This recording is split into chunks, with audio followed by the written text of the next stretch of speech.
Boma lakhazikitsa ntchito yomanga misika ya makono ya limbe ndi tcholo ya ndalama zokwana 29 biliyoni kwacha. Sabata ya pa dziko lonse yolimbikitsa kuyamwitsa ana mkaka wa m'mawere ayikhazikitsa. Ndipo mu nkhani za masewero a Commonwealth a 2026 atha, pomwe Malawi yamaliza popanda kupambana mendulo iliyonse.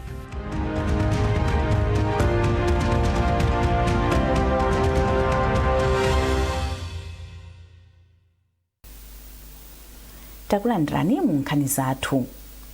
Nduna yoona za chitukuko cha maboma ang'ono ndi chitukuko cha madera akumidzi Ben Phiri yakhazikitsa ntchito yomanga misika yatsopano ya limbe ku Blantyre ndi kutcholo ya ndalama zokwana 29 biliyoni kwacha.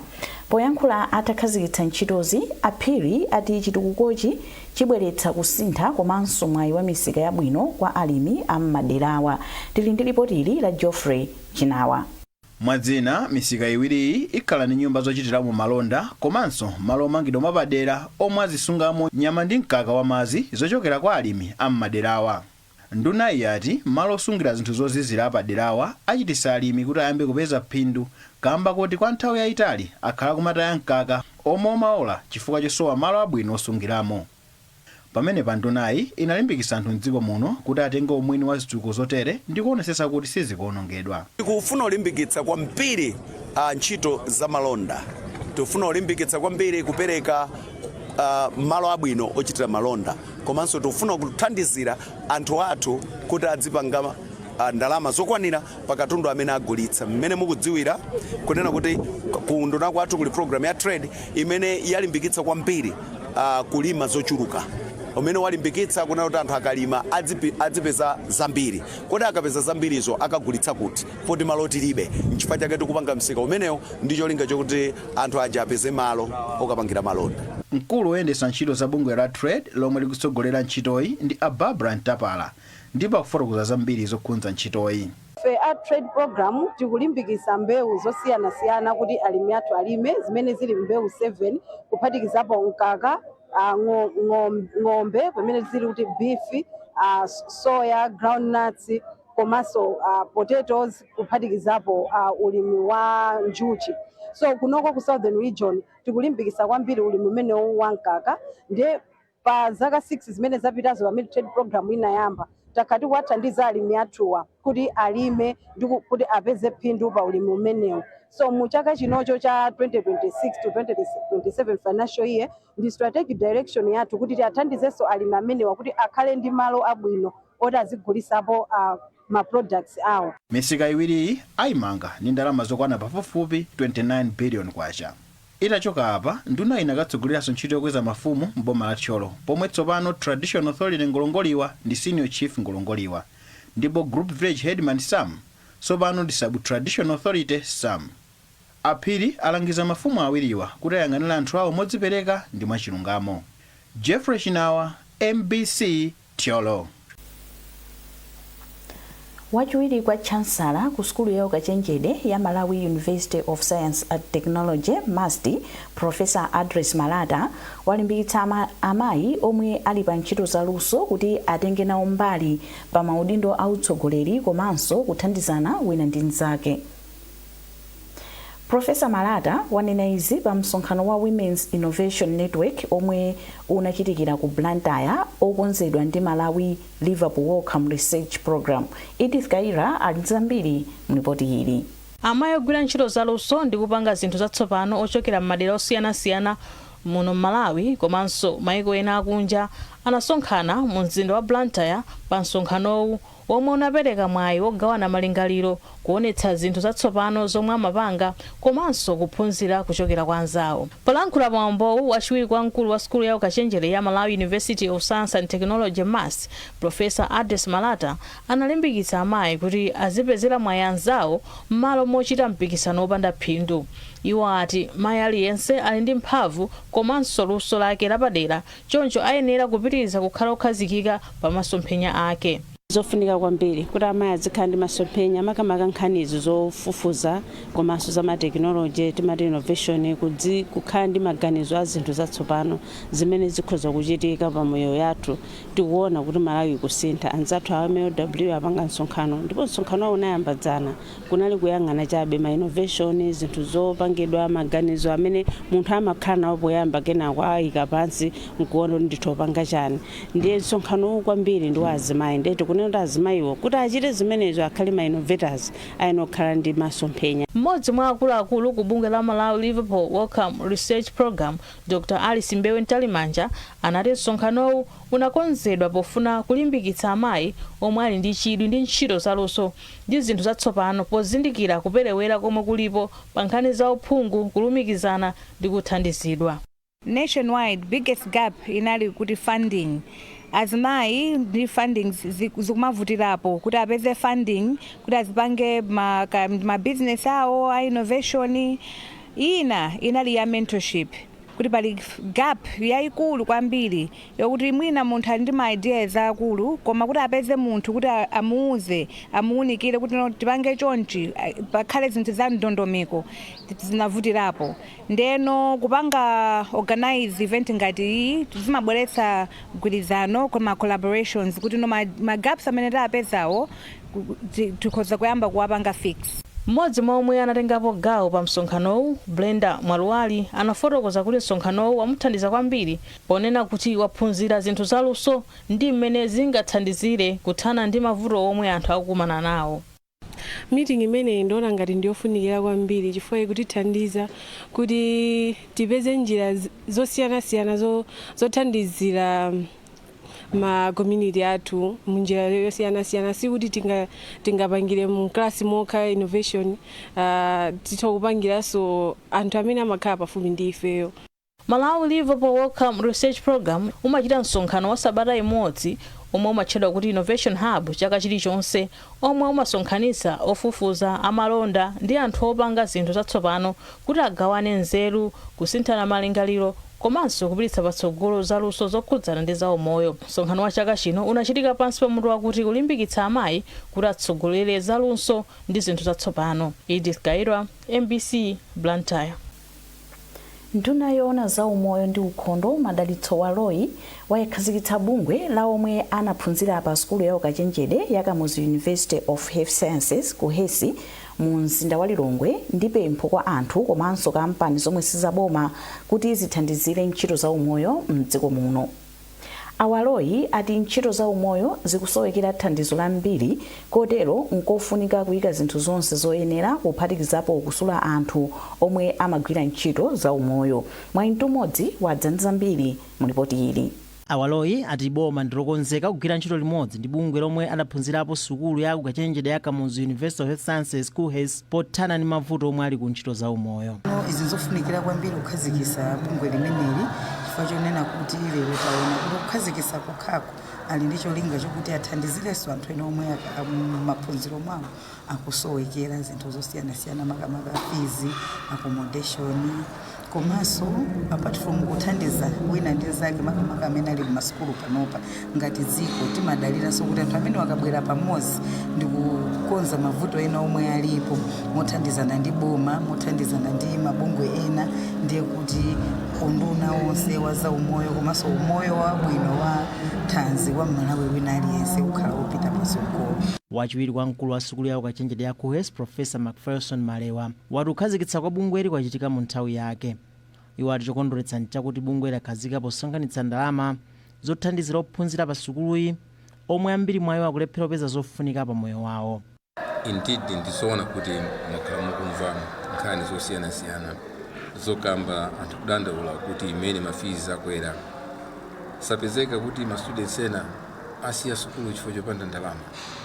Ndiye kubwera kwa bungwe litithandiza kuti azite raise mafunds othandiza ana sukulu oti alibe kutheka kupitirira sukulu chifukwa cha issue za ndalama. Mawu ake mtsogoleri wa bungwe la ku Hesi Alumni Association Pemphero Mphande wapempha mamemba la bungweli komanso kampani kuti adzithandiza bungweli ndi ndalama zogwirira ntchito zake potero akhala kupititsa patsogolo maphunziro a zaumoyo.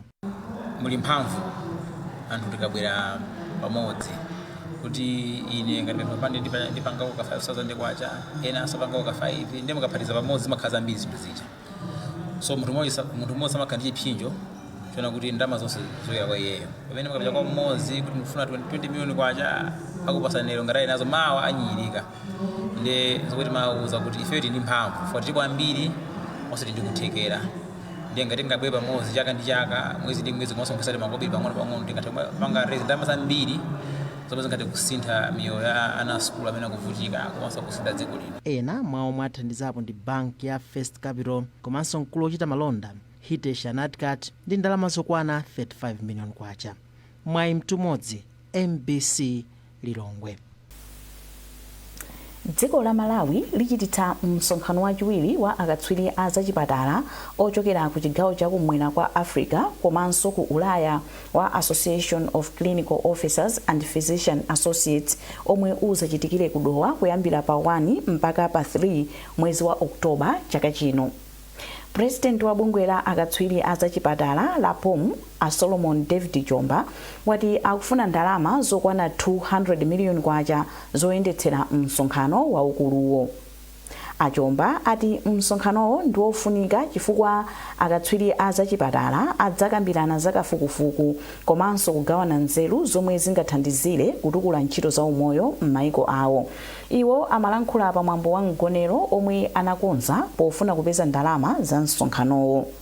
Kumene kukakha kuti nyota ya utsogoleri wa SADC imene kubwera ku Malawi kutanthauza chani kutanthauza kuti mayiko onse kuti zungulira ziyang'ana ku Malawi koma kuti zimene zichitike paina kuti pakhale ndalama chifukwa tapuka malo kukalipano hotelo kuja pali chifukwa imene tinapuka kumene kuja timafuna tiwaonetse dziko la Malawi dziko mayiko kuti zungulira kuti ku Malawi nakonso kuliso kuli anthu oganiza kuliso malo abwino malo okopera alendo ndizazo tinapeza kumene kuja koma kuti titeke malo onse aja pakufunika ndalama apo 200 million kwacha ndiye tinaona kuti tipeze njira zokuti tipeze ndalama 200 million kwacha chifukwa kumene kuja kuchitika zinthu zazikulu kuti Malawi kutenga ulamuliro wa kuSADC woyang'anira bungwe la Gakopa Malawi imene tikuyang'anira sipakati regulation ma regulatory bodies onse a SADC kufuna pano zigwirira ntchito limodzi zikachitira kumeneko komanso kumeneko kwakhalanso kunena kuti kwakhala kafukufuku timati ma research articles ma research presentation zakafukufuku.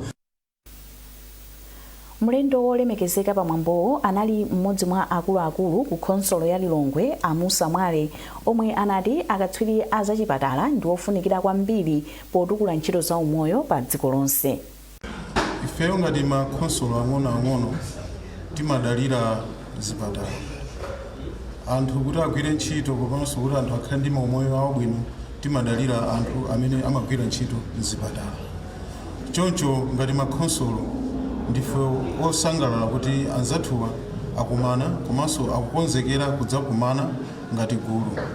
Ndiye ife ngati akhanso tikuwafunira zabwino zonse pamene iwowo akutolera limodzi ncholinga choti msonkhano wawo uzakhale wopambana.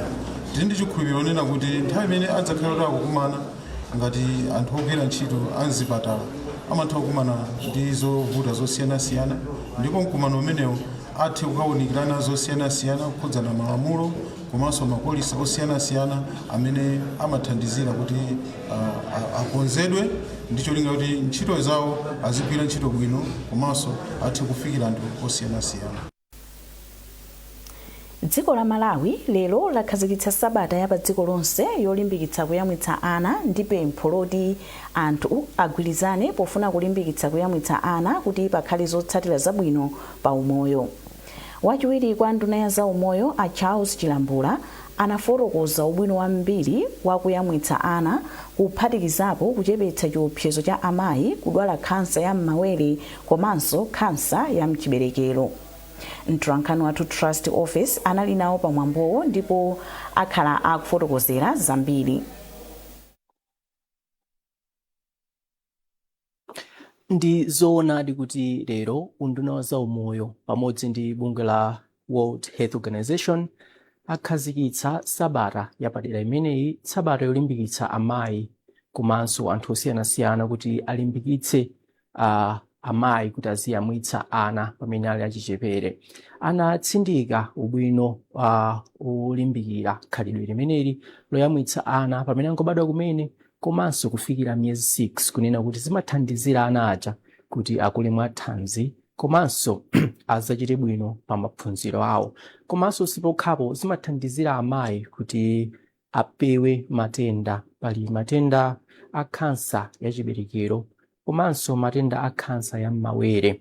Komanso zimathandizira kuchepesa imfa za amayi komanso ana. Amanena kuti ngati tingalimbikire kuti kuyamwitsa ndi kuti amayi oposa 140,000 akhala kuti akupulumuka pa dziko lonse, komanso ana achichepere 400,000 miyoyo yawo ikhala kuti ikupulumuka pa dziko lonse. Anasindikanso zinthu zingapo kuonjezera kunena kuti kampani zomwe zimalemba ntchito amayi zipereka mfundo zabwino zowathandizira amayi kuti aziyamwitsa makamaka powalipira pamene amayiwa atenga holiday komanso alandira mphaso ya mwana. Sipokhapo anaonjezeranso kuti mwina nkufunika kuti kampani zomwe zimapanga mkaka wa ana zichepese kulengeza kwambiri popa kusokoneza amayi ponena kuti mkaka umene uja sofunikira kopambana mkaka wa m'mawere.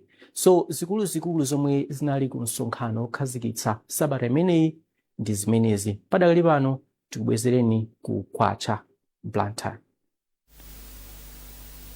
Mukuonera nkhanizi kuchokera kuno ku MBC. Tentonenso mitu yake.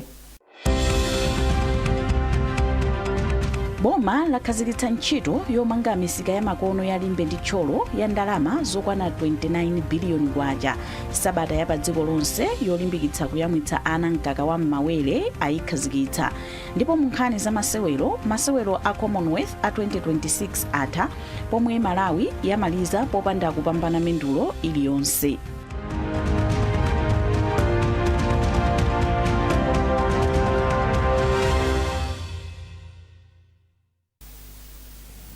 Takulandiranso mu nkhani zathu. Kampani yopanga shuga ya Ilovo Sugar Malawi yati ikambirana ndi unduna wa zachilengedwe pa khumbo lawo lofuna kufukulira mitsinje ya Dwangwa ndi Mwanza pofuna kuchepetsa vuto la kusefukira kwa madzi omwe amaononga mzimbe. Mkulu wa kampani a Ronald Ngwira wanena izi pamene kampani ikugwira ntchito yokonza njira zothandizira kupititsa patsogolo zokolola zake kuti zizifikira misika ya shuga ya mdziko muno komanso kunja. Zambiri mu ripoti ili. Kusefukira kwa madzi komwe kwakhala kukuchitika mobwerezabwereza ku chigwa cha mtsinje wa Shire kwakhala kukubwezera mbuyo ntchito ya ulimi wa nzimbe pansi pa kampani ya Ilovo omwe mlingo wa nzimbe zomwe amakolola wakhala ukutsika. Mkulu wa kampani ya Ilovo a Ronald Ngwira ati madzi osefukira mitsinjeyi amabweretsa matope ochuluka omwe amaononga nzimbe zawo. Mwachitsanzo iwo ati mtsinje wa Mwanza omwe umadutsa m'minda ya mchalo udabweretsa matope ambiri komanso kuononga dothi zomwe zidapangitsa dothi kukhala la mchere pa nthawi ya namondwe wa Ana ndi Fredi. Izi zinakhudza kakulidwe ka nzimbe.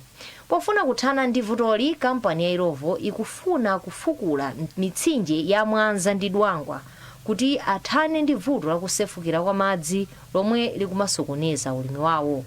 Timokambirana ndi aboma adodma a natural resources kuti misinje ya Mwanza ndi msinje wa Dwangwa titathandizana titagwirana manja kuti michenga imene yadzadzamo mmene momo ndikhulupirira pafupifupi 2.5 meters kuchoka pamene msinje unali kale kufika pamene uli pali pano yadzadza ndi michenga yabwera ndi chifukwa chosefukira mvula komanso kuononga chilengedwe mu malo okwererapo.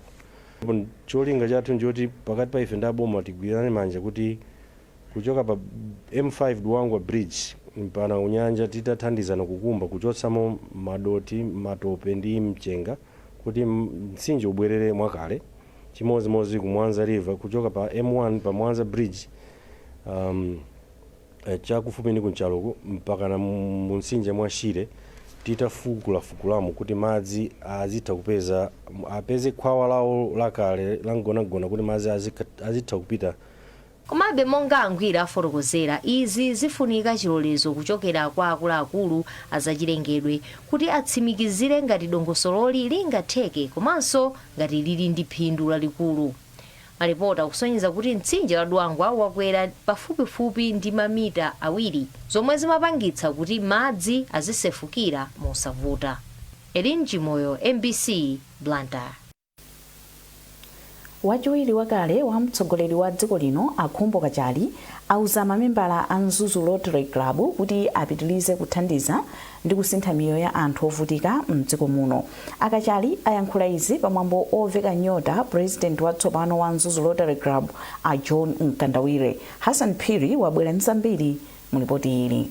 Malinga ndi Akachali, mamembala a gulu la Rotary amayenera adzikhala achifundo komanso othandiza ponena kuti mtima wa chifundo umathandiza anthu amene asowa mtengo ogwira. Iwo atinso akufunira zabwino a John Nkandawire pa udindo wawo watsopano ndipo akuyembekezera kuti abweretsa upangiri umene uthandize kupititsa patsogolo ntchito za bungweli. Kwa ine ngati ma Rotarians ndi anthu oti amafunira kuthandiza anthu amene mwina alibe kuthekera kuti angapeze zinthu zimene angathandizidwe.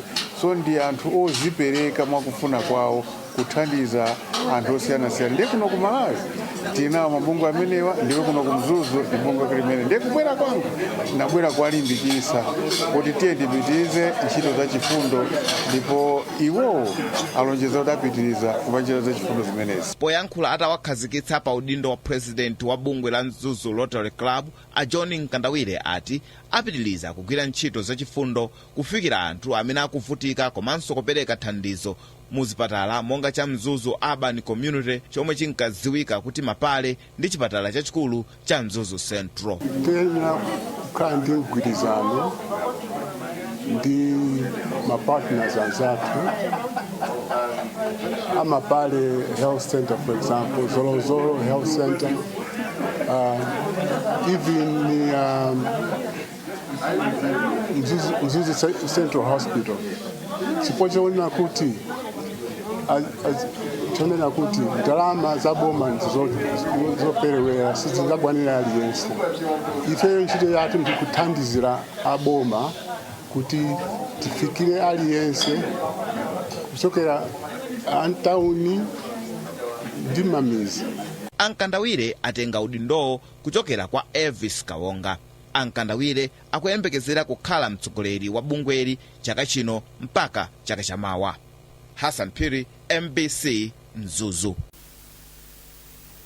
Bungwe la Chewa Heritage Foundation chefo lachititsa koyamba mwambo wa chikondwerero cha chikhalidwe cha achewa pokonzekera mwambo waukulu wakulamba omwe umachitika mdziko la Zambia. Mwambo wa chikhalidwewu walimbikitsa kufunika kwa umodzi komanso maphunziro a ana makamaka atsikana achichepere. Polankhula pa mwambowu, Senior Chief Chadza yatsindika kufunika kopititsa patsogolo chikhalidwe ngati mbali imodzi yolimbikitsa umodzi pakati pa anthu mdziko muno. Senior Chief Chadza akufotokoza. Choyambirira ndi chakuti tilimbikitsa kuphunzitsa ana athu makamaka ana achichewa kuti wani pamene akupita ku sukulu asamatayiso chikhalidwe. Nthawi zambiri kumapezeka kunena kuti munthu chifukwa choti waphunzira amazitenga za chikhalidwe kukhala zopanda ntchito. Nde choyambirira. Chachiwiri tifuna kuti malo ano akhale malo achitsanzo, malo amene tizikumbukira mbiri. Komanso chomalizira chimene tifuna titsindike ndi chakunena kuti ku Malawi kuno kuli Paramount Chief. Paramount Chief wathu ndi Dr. Lundu amene president oyambirira Dr. Hastings Kamuzubanda anatidzodzera. Nde sanamira imeneyi ndi imene ilimbikitsa ifeyo achewa kumadziwa zonena kuti kuno ku Malawi tikutsogozedwa ndi Paramount Chief Dr. Lundu. Nde sanamira izi ndi zimene tizitenge tizilimbikitse ndipo sitisiya ya tikhala tikupanga izi chaka china chilichonse.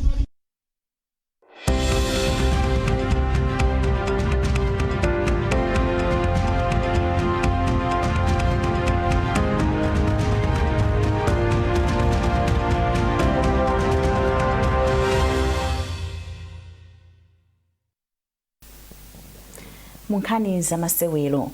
timu ya Malawi yalephera kupeza mendulo ku mpikisano wa Commonwealth omwe wafika kumapeto dzulo mdziko la Scotland, koma timuyi yalimbikitsika ndi momwe yachitira m'masewero ena.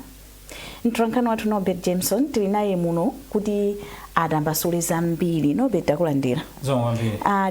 Tilimbe bwanji mtima kuchokera ku Commonwealth nanga pachitike chani? Ndikupera pachitike zambiri kulengera ndi mmene timu yachitira sinachite bwino inde mendulo sitinatenge ngakhale imodzi chitengereni 1986 ndi kuti papita zaka 40 tisanatenge mendulo ku mpikisano wa Commonwealth.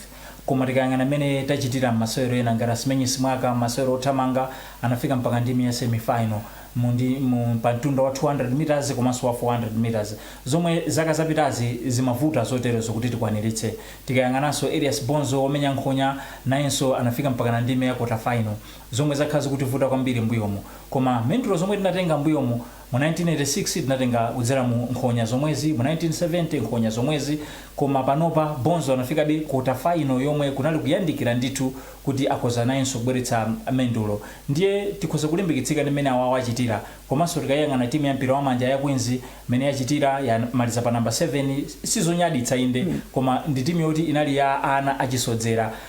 Ankhalakale anali mwa atatu okha, ena onsewo anali ana kuti amakaphunzira. Ndi ndikukhulupirira kuti zomwe aphunzira kumene koko azigwiritsa ntchito kutsogoloko ifa timu ya Queens ikhale ikuseweranso mpikisano wa Africa Netball Cup mwezi wa mawa omwewo mdziko la Kenya.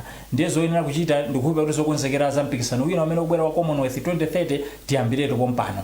Sikuti tidikirenso pakadzakhala chaka chimodzi ndi tidzayambe zokonzekera zizativutanso. Pompano titakhala kuti tayambiratu kupeza osewera misinkhu yabwino ngati ku netball atali ndithu kuti adzapikisane ndi anzawo othamanga abwino komanso osambira zina ndi zina tiyambiretu kukonzekera pano kuti zaka zikamatha apapa zaka zisanu makamaka zinayi tizakhale kuti tafikapo.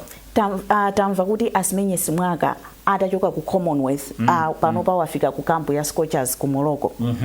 Wafika ndithu kumeneko ndi osewera odalirika kwambiri ku timu ya Scorchers. Chifukwa chake anamulola kuti ngakhale apite ku Commonwealth akamaliza kumeneko apitenso ku Morocco ku mpikisano wa AFCON. Tikakumbukira bwino mu 2023 timu yathu itakatenga chikho cha kosafa mdziko la South Africa analinso mmodzi mwa osewera odalirika amene anagulitsanso chigoli m'masewero omaliza ndi timu ya Zambia. Ndiye ndikukhulupirira kuti kubwera kwa asimenyi kuonjezera mangolomera ku timu imene ya Scorchers pamene lachitatu lino ikhale kumana ndi Zambia. Ku Airtel Top 8 tiyembekezere masewero otani mu ndime yotsiriza pakati pa Mighty Wanderers ndi Ekhaya. Ambiri akuona kuti matimu awawa ndi matimu abanja limodzi. Chifukwa Ekhaya imathandizidwa ndi William Mpinganjira, ine imathandizidwa ndi Tom Mpinganjira omwe ndi bambo ndi mwana. Ndi anthu akuona ngati kuti mwina adzakhala masewero ongopatsana. Koma tikayang'ana mmene atakumana mu FDH Bank Premiership mu Juni omweyi pa bwalo la mpira anali masewero ovuta kwambiri mpaka na Wanderers inapulumukira kumapetopeto itabweza ifa inkatsalira 1-0 masewero anathira 1-1. Ekhayayo sikuti ingangopereka masewera mmene zimakhalira pa ground. Tikamuyang'ananso mphunzitsi wa Ekhaya Inos Chatama mu chaka cha 2023 ankaphunzitsa Bullets yaing'onoyo inakumana ndi yayikulu mu ndime yomaliza ya FDH Bank Cup. Koma masewero ake anthu ankaona ngati matimu onso apatsana koma kunalibe zopatsana anatengetsana ndithu ndipo opambana anapambanadi pachione. Ndipo ndikukhulupirira kuti masewero awanso pa 29 August Airtel Top 8 Wanderers ndi Ekhaya sadzakhala masewero ongopatsana chifukwa ndi ana akamodzi ayi adzakhala masewero oti katswiri amene atadzachite bwino pa ground ipo ndi amene atadzatenga katswiri. Zikomo kwambiri Norbert. Mtolankhani wathu Norbert Jameson kuti pasila nkhani za masewero.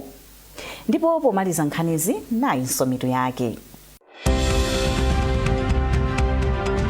Boma lakhazikitsa ntchito yomanga misika ya makono ya limbe ndi tcholo ya ndalama zokwana 29 biliyoni kwacha. Sabata ya pa dziko lonse yolimbikitsa kuyamwitsa ana mkaka wa m'mawere ayikhazikitsa. Ndipo mu nkhani za masewero a Commonwealth a 2026 atha pomwe Malawi yamaliza popanda kupambana mendulo iliyonse.